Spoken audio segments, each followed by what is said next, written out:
Graças a paz, irmãos, boa noite a todos. Abra sua Bíblia na carta aos Gálatas, no capítulo 4.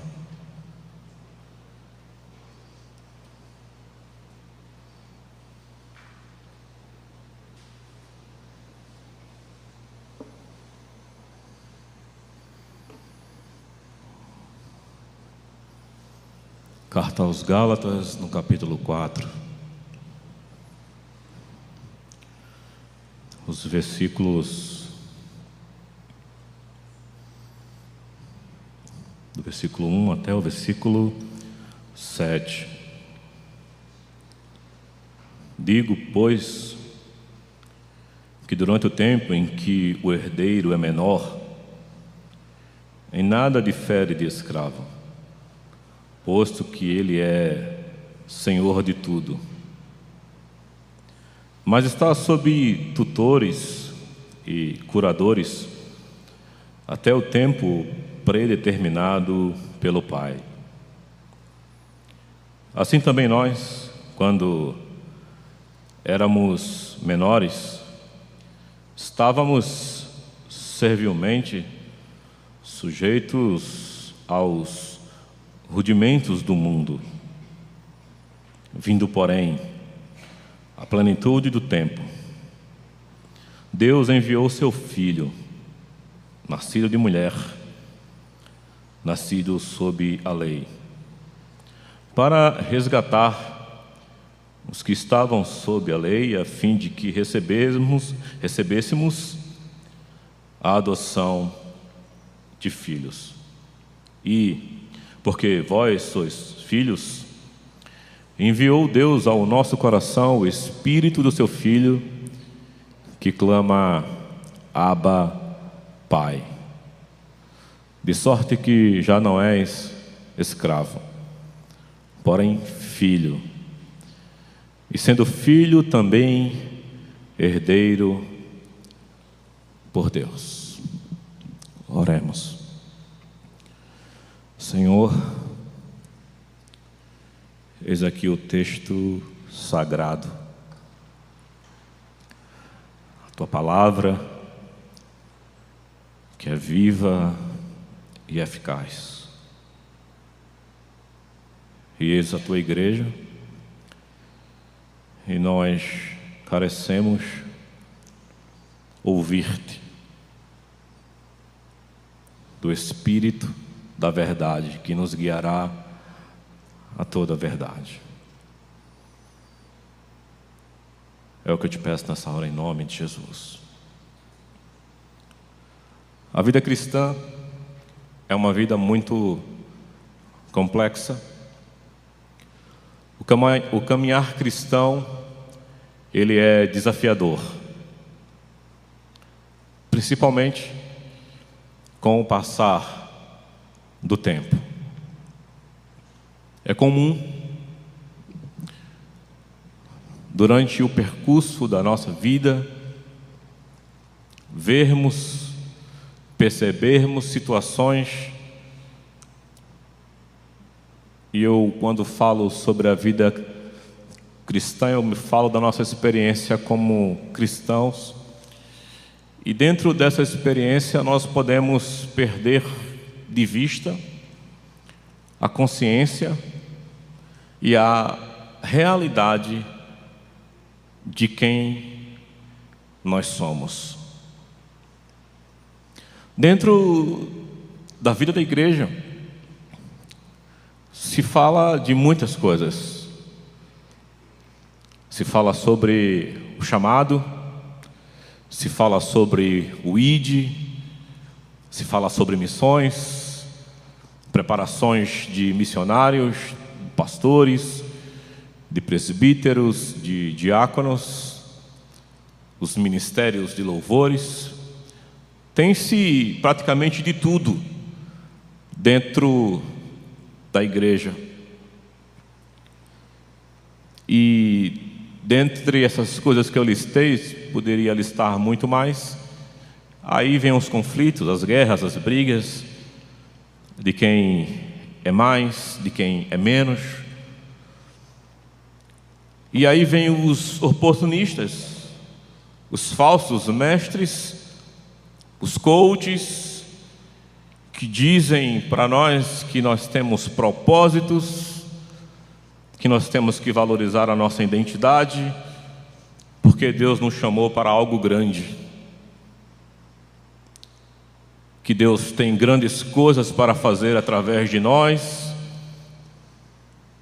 e nós somos pegos sorrateiramente por estas falácias de que nós somos especiais demais, ao ponto de que Deus tem algo muito especial só para você.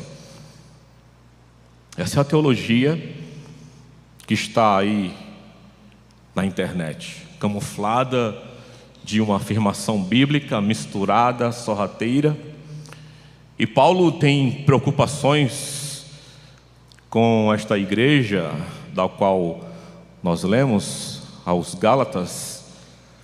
E eu não quero ser técnico,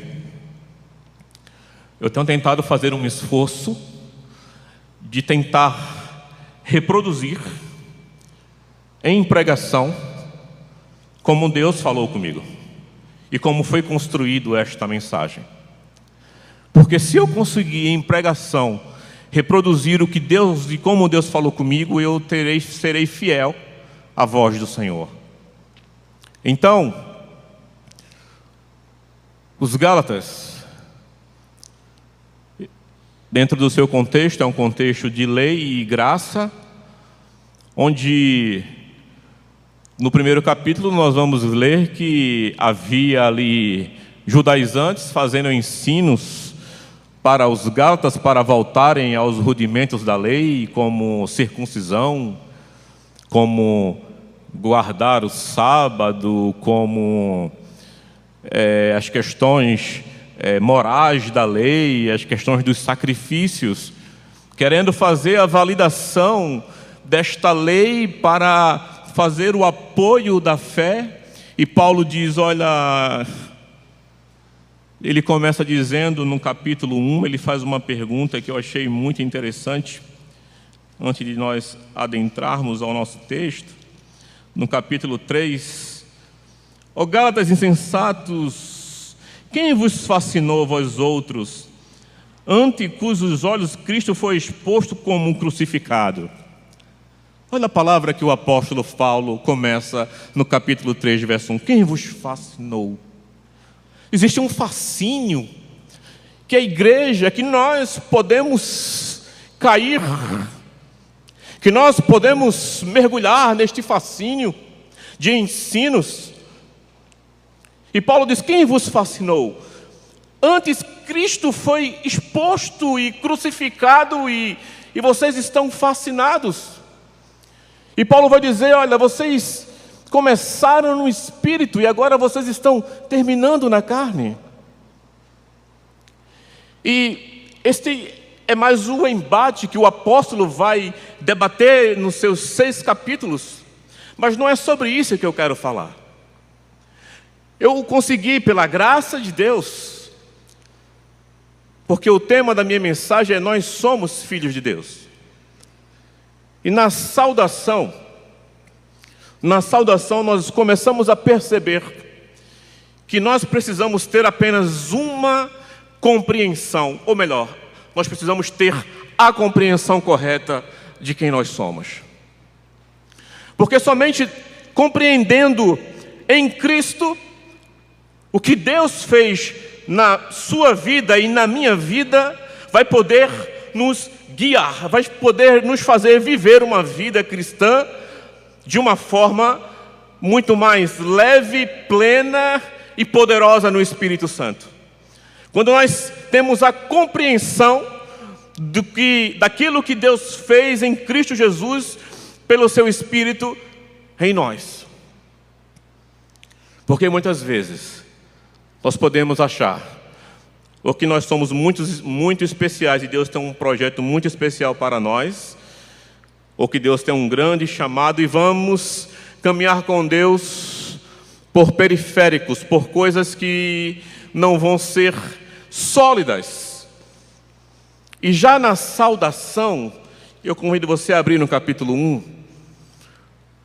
O apóstolo Paulo, ele começa, e eu creio que de forma proposital, a nos trazer o tema desta mensagem, quando ele começa no versículo 1. Paulo, apóstolo, não da parte de homens, nem por intermédio de homem algum, mas por Jesus Cristo e por Deus, Pai.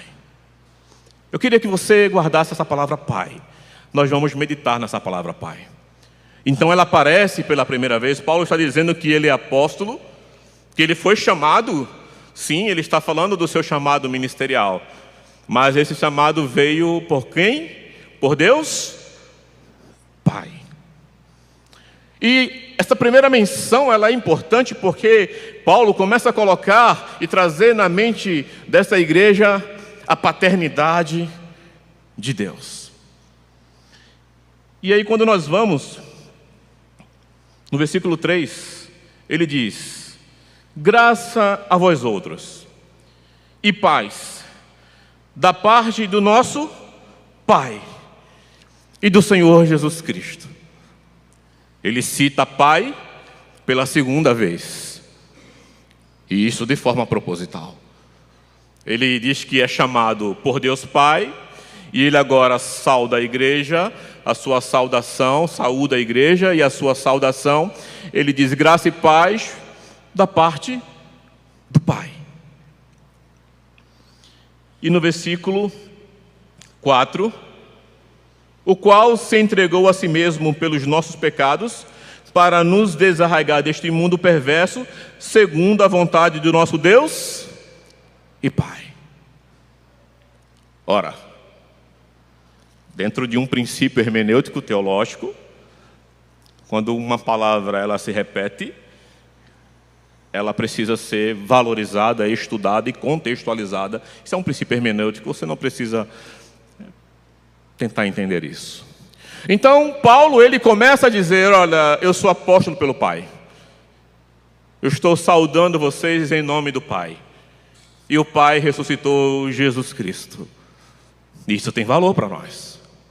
Porque ele começa, mesmo identificando os problemas que haviam nessa igreja, que os gálatas estavam retrocedendo, que os gálatas estavam fascinados, que os gálatas estavam querendo circuncidar-se, que os gálatas estavam querendo guardar o sábado, que eles estavam valorizando a lei, voltando aos rudimentos da lei.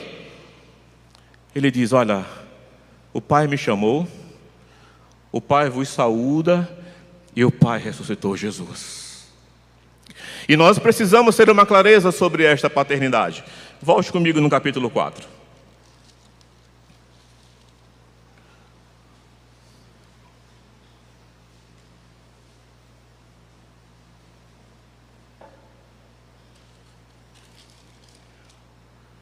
Digo, pois, que durante o tempo em que o herdeiro é menor, em nada difere do escravo, porque ele é senhor de tudo. Esse texto começa a falar sobre um herdeiro, sobre aquele que vai herdar uma herança. E essa herança, ela vem de quem? Dos pais. Aquele que recebe uma herança, o herdeiro, é aquele que vai herdar todas as coisas, todos os bens adquiridos pelo seu pai. Mas Paulo está aqui dizendo que: digo, pois, que durante o tempo em que o herdeiro é menor, em nada difere de escravo, porque ele é senhor de tudo. Ou seja, o herdeiro, ele só poderia tomar posse da herança quando ele ficasse numa idade para isto. Os comentaristas falam que possivelmente Paulo está tendo o entendimento romano, que poderia uma criança herdar sob a ordem do pai. No tempo em que o pai definisse, a gente vai ver isso no versículo 2. Mas está sob tutores e curadores até ao tempo determinado pelo pai. Então, esse tempo determinado pelo pai, possa ser que Paulo esteja com o entendimento romano, em que o pai vai determinar quando este menor, ele vai herdar a herança. Então, ele diz que este menor, ele está guardado sobre tutores, sobre guardiães. Este menor ele não pode herdar porque a lei, ou seja, ele está sendo ali protegido, ele está sendo ali guardado até o tempo determinado. E Paulo vai usar este entendimento que os gálatas conhecem muito bem. E se você voltar no versículo 23, no capítulo 3, você vai entender o que é que Paulo está dizendo. Mas antes que viesse a fé, estávamos sob a tutela da lei, e nela encerrados, para que essa fé, que de futuro havia de revelar-se. O que Paulo está dizendo é que o homem, de uma forma geral, que a humanidade era este menor, que estava debaixo da lei, mas que quando esta fé futura se revelasse, esse homem sairia debaixo desta tutela, debaixo deste guardião. E ele está dizendo aqui no 24, de maneira que a lei nos serviu de aio aqui é tutor, de maneira que a lei nos serviu de aio para nos conduzir a Cristo, aqui a fim de que fôssemos justificados por fé. Em resumo, Paulo está dizendo assim: nós estávamos debaixo da lei, e a lei nos serviu de tutor, mas a lei ela tinha um propósito: não de santificar, não de salvar, não de purificar, mas de ser de aio, de tutor, com o fim de nos levar a quem? A Cristo, a fé futura, aquilo que estava para acontecer no futuro. A lei protegeu aquela nação, aquela igreja, para que Cristo viesse, para a fé futura. E onde está escrito isso? Versículo 3 do capítulo 4. Assim também nós, quando éramos menores, espiritualmente falando, isso é uma linguagem espiritual, estávamos servilmente sujeitos aos rudimentos do mundo. Quando nós estávamos debaixo da lei, nós éramos servos dos rudimentos do mundo. Na nova tradução linguagem de hoje, 2000, esse texto diz: nós estávamos servos dos poderes espirituais. É uma grande discussão que eu não quero entrar aqui. O que Paulo está querendo dizer é que ele está dizendo que a lei, ela tinha uma função de nos prender, mas no versículo 4 vai acontecer algo que vai nos tirar desta condição na pessoa de Cristo, no envio de Cristo. E nós vamos ver aqui nos versículos 4, 5, 6 e 7, primeiro, e daqui eu começo a pregar, o primeiro envio. E este envio, ele é um envio muito significativo e importante para a igreja do Senhor, que está no versículo 4.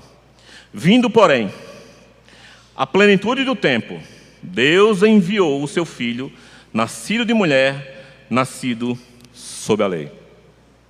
Jesus, ele veio, Jesus ele foi revelado, a fé futura foi revelada no tempo determinado pelo Pai. Jesus, quando ele veio na plenitude do tempo, como Paulo está dizendo, quando Roma estava no seu ápice financeiro, quando Roma estava no seu ápice construindo as estradas, no seu poder, quando os imperadores fluíam com seus devaneios e suas loucuras, quando Roma dominava o mundo, pondo o terror, mas não somente os poderes políticos estavam em seu ápice, mas também a degradação moral e espiritual. O mundo estava em trevas, o mundo estava caído. Havia uma promessa do Messias, e agora Deus cumpre a sua promessa, que quando Deus enviasse o seu Filho, ele iria esmagar a serpente. E na plenitude dos tempos, no poder político, no poder social das nações e dos impérios, vem Jesus Cristo. E ele vem como? Nascido de mulher. Possivelmente o seu nascimento divinal, da virgem, debaixo da lei. Paulo está dizendo, o nosso Salvador, ele veio nascido de mulher. É Paulo sendo simples por causa do nascimento de Jesus, o seu nascimento da virgem, de uma mulher, mas que ele também veio debaixo da lei. Ele também se iguala ao homem, ele se iguala a mim e a você, ele vem numa virgem e ele está debaixo da lei. E diz o texto, Deus enviou seu filho, nascido de mulher, nascido sob a lei. Versículo 5. Para resgatar o que estavam sob a lei, a fim de que recebêssemos a adoção de filhos. O primeiro envio, que é o envio de Cristo Jesus ao mundo na plenitude deste tempo, foi com uma finalidade. Sim, conhecemos a doutrina da salvação. Jesus pagou a justiça pelo nosso pecado. Jesus venceu o diabo. Jesus venceu a morte. Jesus ressuscitou ao terceiro dia. Jesus, ele foi assunto aos céus. Poderemos trafegar por várias vertentes teológicas quanto ao feito da obra da encarnação do Verbo. Poderíamos caminhar por várias verdades que são maravilhosas, mas note bem como é que Paulo começa esse texto. Eu sou apóstolo por causa do Pai. Eu saúdo a vocês em nome do Pai. E o Pai ressuscitou Jesus. Já na saudação, ele está levando-nos a ter uma compreensão de Pai. E aí ele vai falar do herdeiro, que o herdeiro, ele precisa ser libertado da lei, porque a lei não poderia salvar, porque essa lei, ela tinha como um aio para apontar para um Salvador. E se a lei tinha essa finalidade de apontar para um Salvador, Deus no versículo 4 cumpre enviando Jesus, nascido de mulher, nascido sob a lei, ou seja, ele se iguala a nós que estávamos debaixo da lei, para nos resgatar, porque nós fomos resgatados da maldição da lei. E a maldição da lei era porque nós não tínhamos como cumprir esta lei.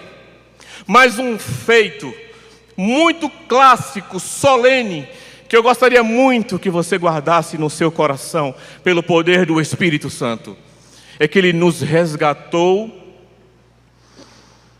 veio para resgatar, no versículo 5, o que estavam sobre a lei, a fim, ou seja, com o propósito de que recebêssemos a adoção de filhos. E aqui é que está o problema, ou melhor, a solução. 1 João, no capítulo 3, versículo 1, o apóstolo João vai dizer assim: vede com que grande amor Deus nos amou, ao ponto de sermos chamados seus filhos. Veja a expressão do apóstolo João: vede como ele nos amou. Ele está dizendo: vejam como Deus nos amou. Perceba o amor de Deus em Cristo. Percebam a obra da paternidade de Deus. Vede, percebam com que grande amor ele nos amou, ao ponto de sermos chamados seus filhos. O problema é que, se você for apresentar a sua grade curricular ministerial e você colocar: eu sou filho de Deus, não vai vender, não vai dar retorno, não vai ter valor. Eu preciso ser apóstolo, pai de nações, apóstola, formado, PhD, com ênfase no hebraico, no grego. E a igreja valoriza isso.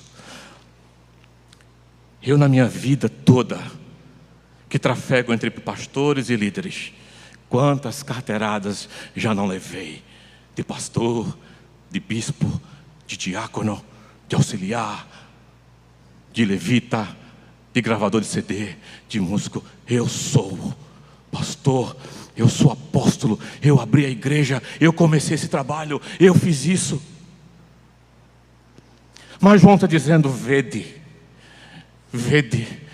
Ele não disse vede como vocês são chamados para o ministério. Ele está dizendo: vede o amor que Ele nos amou ao ponto de sermos chamados os seus filhos.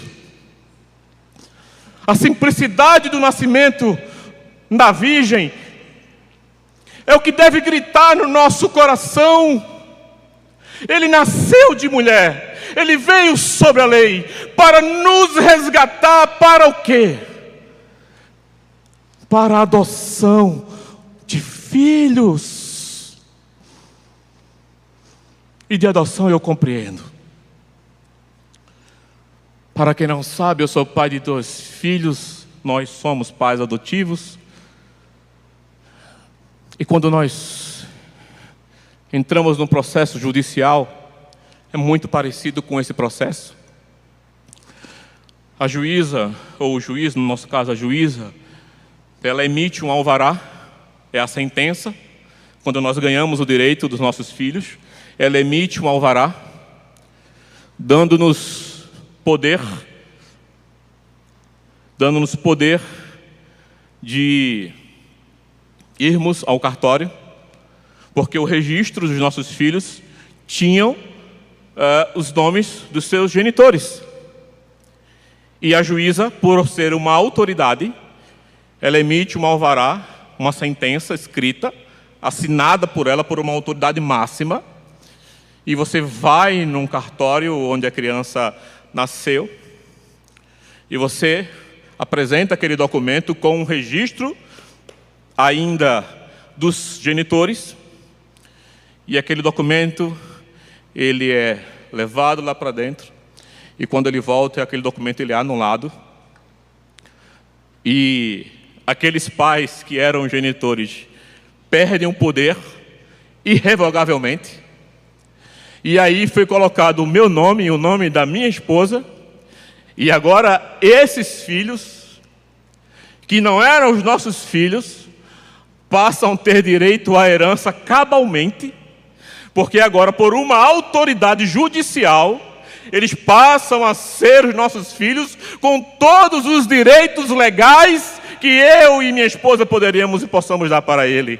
Deus fez isso em Cristo Jesus. Nos tirou da condição de escravo, nos leva para a adoção de filhos, para que nós possamos ser herdeiros, não mais da lei, não mais do pecado, não mais agora debaixo de judaizantes, de judaísmo, não mais com chofar, não mais com azeite, não mais com bodes, nem com touros, nem com a lei, mas agora pelo sangue de Jesus, pela graça de Deus. Deus enviou o seu Filho. O primeiro envio diz: Ele enviou o seu Filho na plenitude dos tempos, para nos resgatar da maldição da lei, para nos fazer filhos, para que nós recebêssemos a adoção de filhos. Esse é o primeiro impacto desse primeiro envio. E agora nós vamos ver o segundo envio. Se no primeiro Jesus vem e nos resgata para que nós recebamos a adoção de filhos, no segundo é tão poderoso como o primeiro. e porque vós sois filhos, enviou Deus ao nosso coração o Espírito de seu Filho, que clama: Abba, Pai. Deus enviou Jesus na plenitude do tempo para nos resgatar, para que nós recebêssemos a adoção de filhos, mas não para sermos quaisquer filhos. E aí ele diz: e por causa disso, e porque vós sois filhos, já que vocês são adotivos, já que o Pai vos adotou, aí Deus, ele cumpre o segundo envio.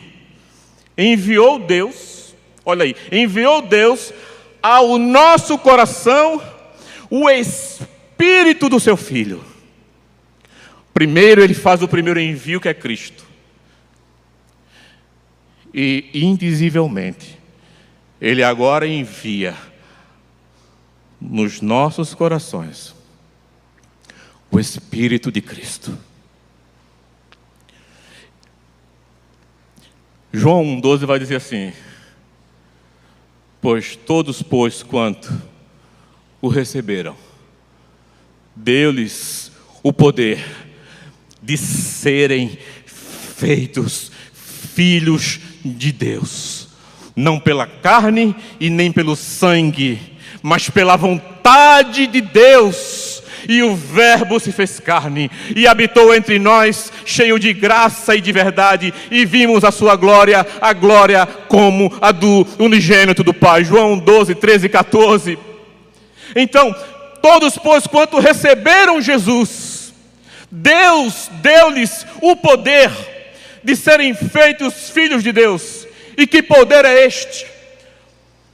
É uma luz que sai do céu? É uma purpurina que brilha numa nuvem? Não, o poder é o Espírito Santo de Cristo. Este Espírito foi enviado, assim como Deus outrora soprou nas narinas de Adão o seu Zoé. Deus agora em Cristo envia no novo homem, nos filhos adotivos, o Espírito de Cristo. Não é qualquer espírito, não é um espírito criado, não é um espírito terceirizado, não é um espírito projetado, mas é a mesma realidade do Filho unigênito. O Espírito de Cristo, ele envia Jesus e ele envia o Espírito Santo. Poderíamos parar a pregação aqui. E ele diz: e esse Espírito, ele tem uma ação dentro dos filhos adotivos. Ele clama: Abba, Pai. O Espírito Santo, ele clama: Abba, Pai. Essa palavra Abba é uma palavra aramaica. Estudiosos afirmam que as crianças hebreias, nos seus primórdios, chamavam seus pais de Abba, uma forma carinhosa, não uma forma de intimidade, mas uma forma de afetividade, de afeto. O Espírito que foi enviado, o Espírito de Cristo que foi enviado para dentro de nós, ele faz uma relação de vertical, ele faz uma relação com quem? Com o Abba, com o Pai.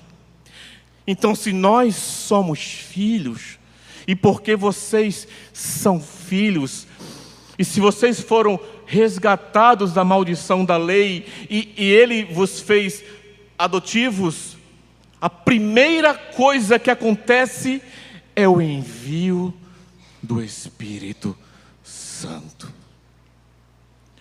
Sabe qual é a tragédia da igreja? O pastor sabe disso.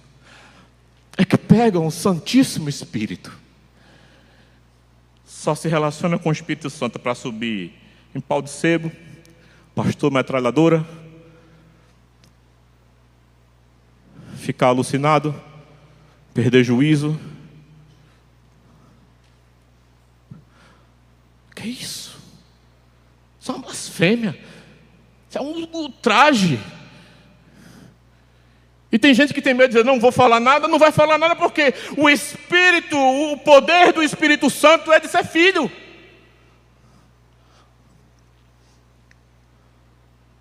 Deus, e olhe, qual é a melhor coisa da sua vida? Não é a salvação. Porque só quem vai ser salvo é quem é filho. Só quem vai para o céu é quem recebeu o Espírito. Porque o Filho salva e o Espírito ratifica, aplica a salvação. O Filho morre e o Espírito aplica, o Espírito revela o Filho. O Espírito vos lembrará de tudo, pois quanto eu tenho vos dito. Jesus disse, se vós sois maus, sabei dar as boas dádivas aos vossos filhos, quanto mais o Pai Celestial, dará o Espírito Santo a todos, pois quanto lhe pedirem. E não é o Espírito Santo para subir em pau de sebo, é o Espírito Santo de filiação, de adoção, que clama, Abba Pai.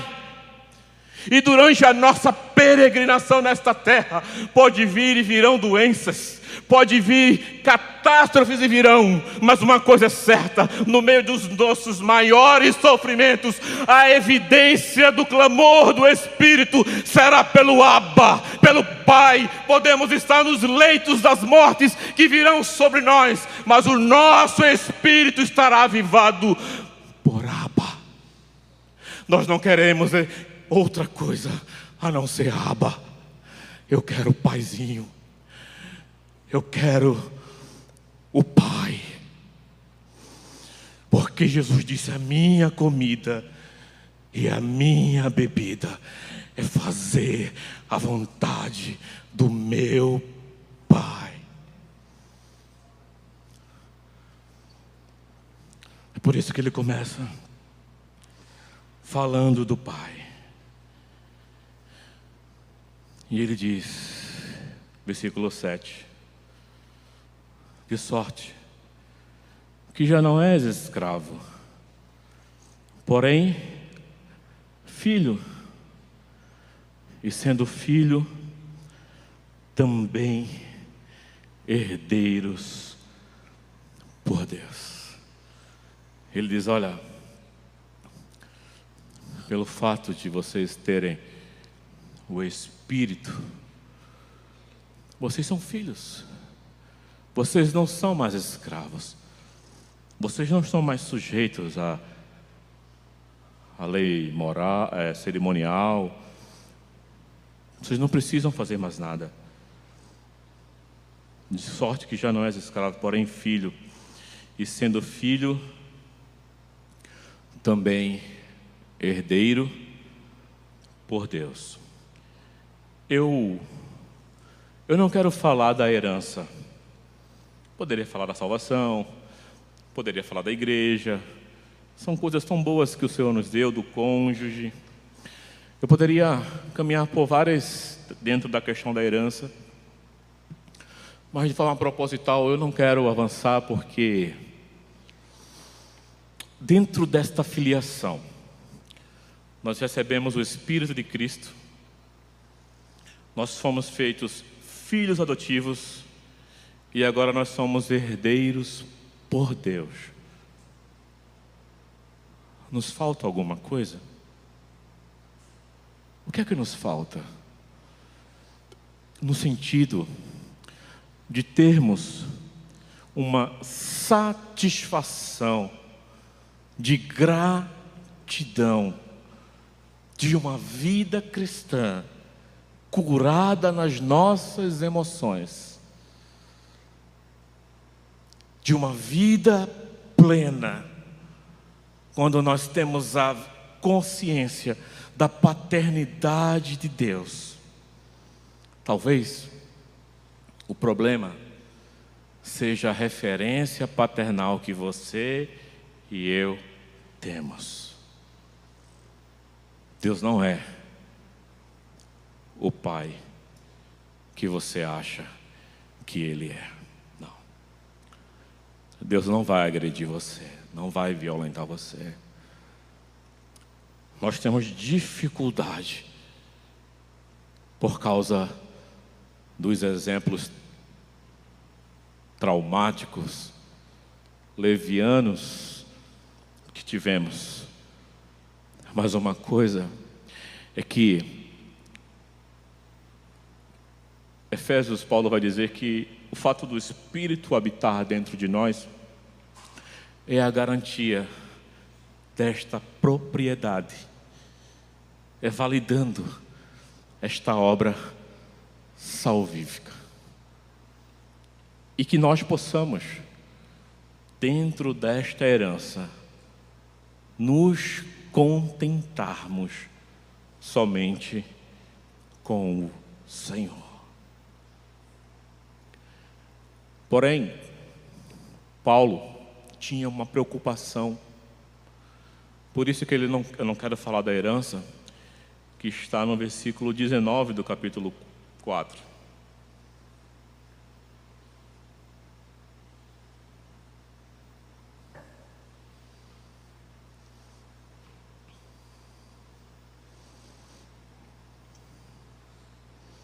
Vamos ler 18 e 19. É bom ser sempre zeloso pelo bem e não apenas quando estou presente convosco. Meus filhos, por quem, de novo, sofro dores de parto, até ser Cristo formado em vós. O propósito da vida cristã madura na fé é que o apóstolo Paulo sofria dores de parto, orando com os Gálatas, para que Cristo fosse formado neles. Somente alguém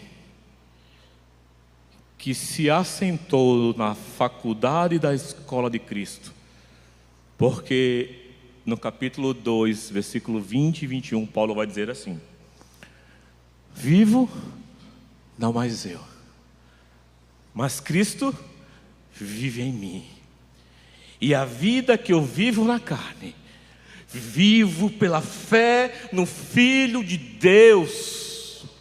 Somente Paulo, com a autoridade de dizer assim: olha, eu sofro dores de partos, eu sofro dores de parto para ver Cristo formado em vós. O poder do Espírito Santo, o poder da glória do Espírito Santo, como Paulo vai dizer em 2 Coríntios, no capítulo 3, verso 18, porque nós somos transformados de glória em glória à sua própria imagem. A maior evidência da habitação plena, genuína e densa do Espírito Santo dentro de mim, de você, é que nós sejamos formados, é que nós tenhamos a mesma realidade. O mesmo Espírito de Cristo é nos levar a termos a experiência da verdade, que nós sejamos iguais a Cristo. Eu oro, eu sofro dores de parto, porém eu tenho autoridade, porque não vivo, não mais eu, mas Cristo vive em mim. Paulo sabia que Cristo vive em mim. Sede meus imitadores, como eu sou de Cristo.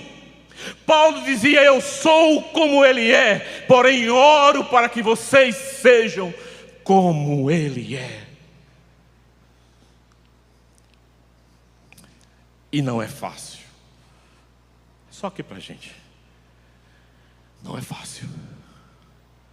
Como vos disse,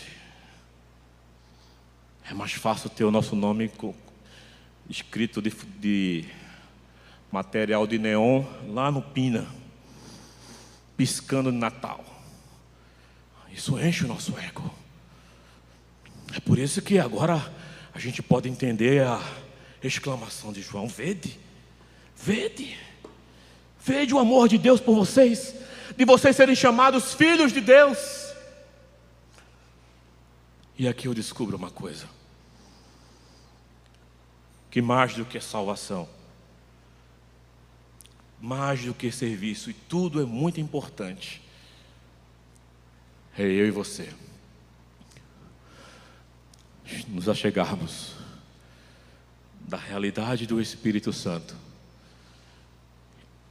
e permitir que esta evidência do clamor do Espírito nos leve cada dia mais para o Abba. Porque todas as vezes que nós tivermos a experiência com o Abba, com o Pai vai nos transformar na imagem do seu unigênito. O Pai vai nos formar. Olha o termo que ele usou: formar. Não é transformar, é nos fazer ter. Se Deus colocasse você e eu como seus filhos na faculdade dele, nós só iríamos pagar uma cadeira, e a cadeira que estaria lá seria Cristo. Podem estudar. Deus não tem outra cadeira no aspecto da filiação. O padrão é Jesus. E quando nós entendemos que nós podemos, que nós fomos pelo primeiro envio resgatado para recebermos a adoção de filhos, e que agora nós recebemos o envio do Espírito Santo, e esse Espírito Santo ele clama, ele tem uma tônica, uma intenção aguda pela pessoa do Pai. Eu lhe pergunto e me pergunto, às vezes podemos ser como aquele filho pródigo que diz: pai, me dá a minha herança, eu estou precisando resolver umas coisas minhas, eu estou aí com as vaidades no coração, e eu tenho uns projetos pessoais meus, eu tenho aí umas coisas que eu acho que eu vou ser feliz sem o Senhor, pai. Eu só quero a herança. O Senhor me dá aí parte do que eu tenho. O Senhor é um homem rico. E adianta aí, pai, faz um pix para mim e deixa que eu cuido. Deixa que eu cuide de mim. E ele foi.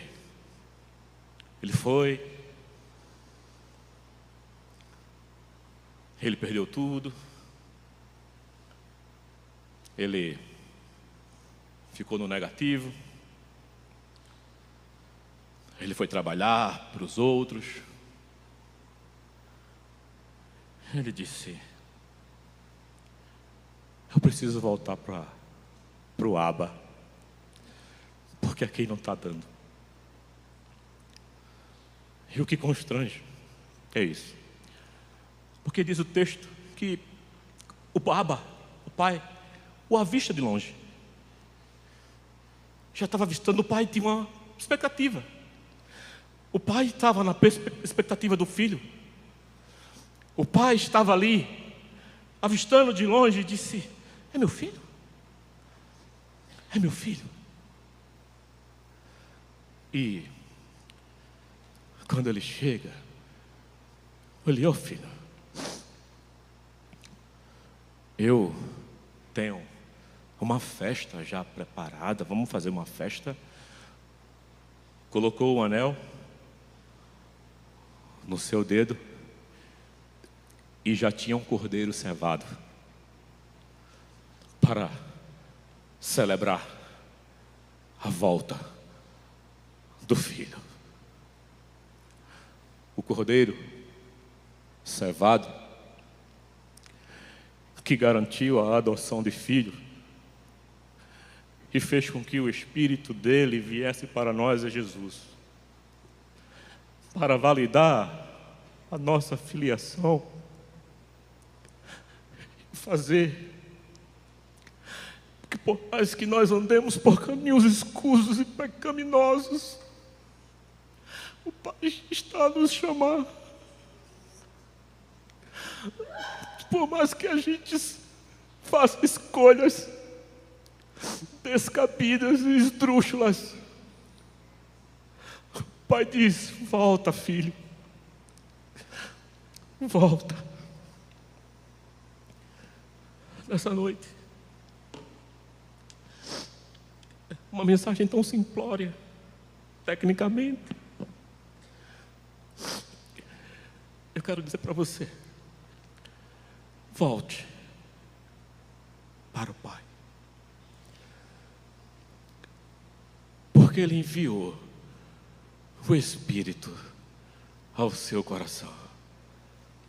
Mas nós podemos entristecer o Espírito, nós podemos apagar o Espírito, nós podemos ferir o Espírito. Eu não vou chamar ninguém aqui à frente, mas se você está afastado do Abba, note, o Espírito de Cristo, ele clama por Abba. O Espírito de Cristo não está clamando por apartamento, para você, para mim. O Espírito de Cristo não está clamando para você e para mim um namorado, uma namorada, um casamento. O Espírito de Cristo não está clamando isso. O Espírito de Cristo está clamando para você voltar para o Pai. E o Pai está com uma aliança. O Pai quer celebrar. Tem alguém nessa noite que deseja voltar para o Abba?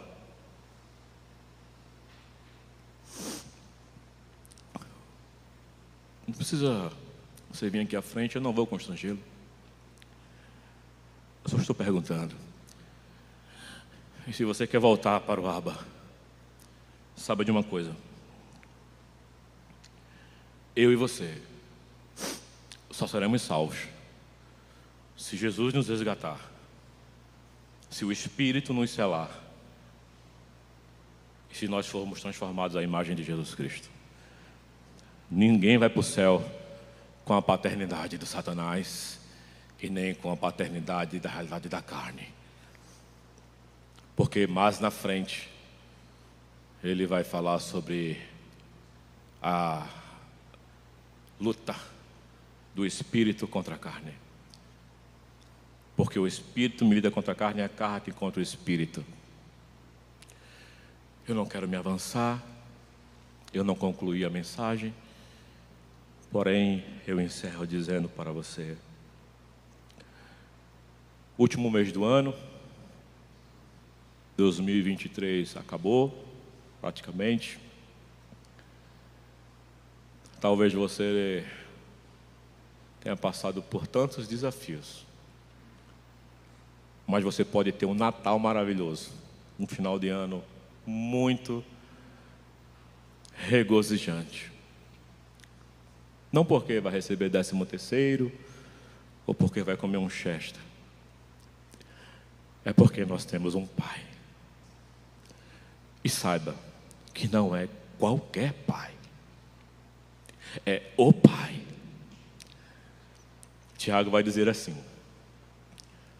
toda boa dádiva, todo dom perfeito vem do alto, do Pai das luzes, em quem não há sombra de variação. Observe a revelação dos apóstolos. João fala do Pai, Tiago fala do Pai, Paulo fala do Pai.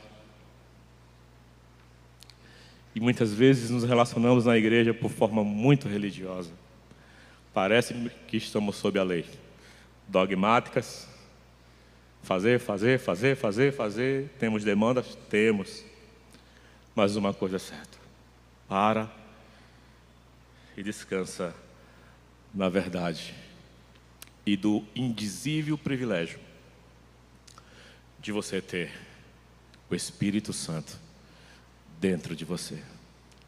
porque nós não merecíamos a realidade do Espírito de Cristo.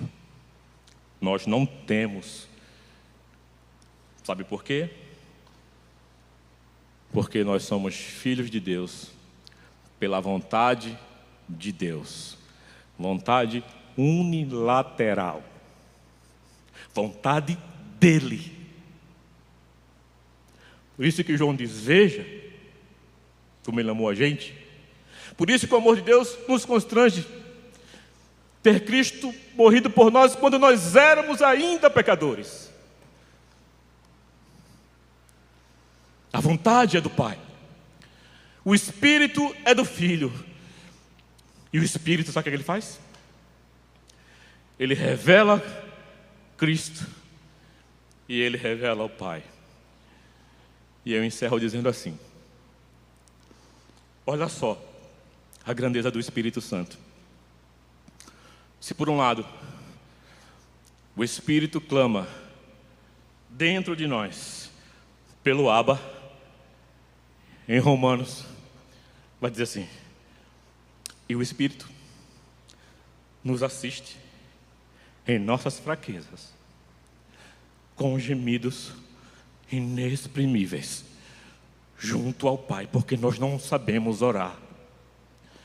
O Espírito trafega nessa via de mão dupla, do filho adotivo para o Abba, e vai para o Abba para o filho adotivo,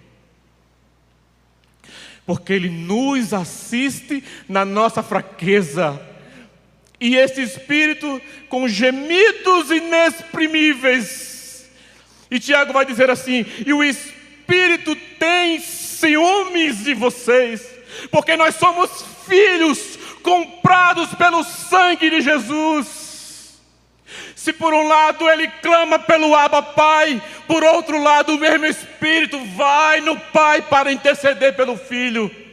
E nós vivemos essa via de mão dupla, o Espírito clamando pelo Pai e o Pai pelo Espírito clamando pelo Pai para com o Filho. É por isso que Paulo diz, estão pervertendo o Evangelho.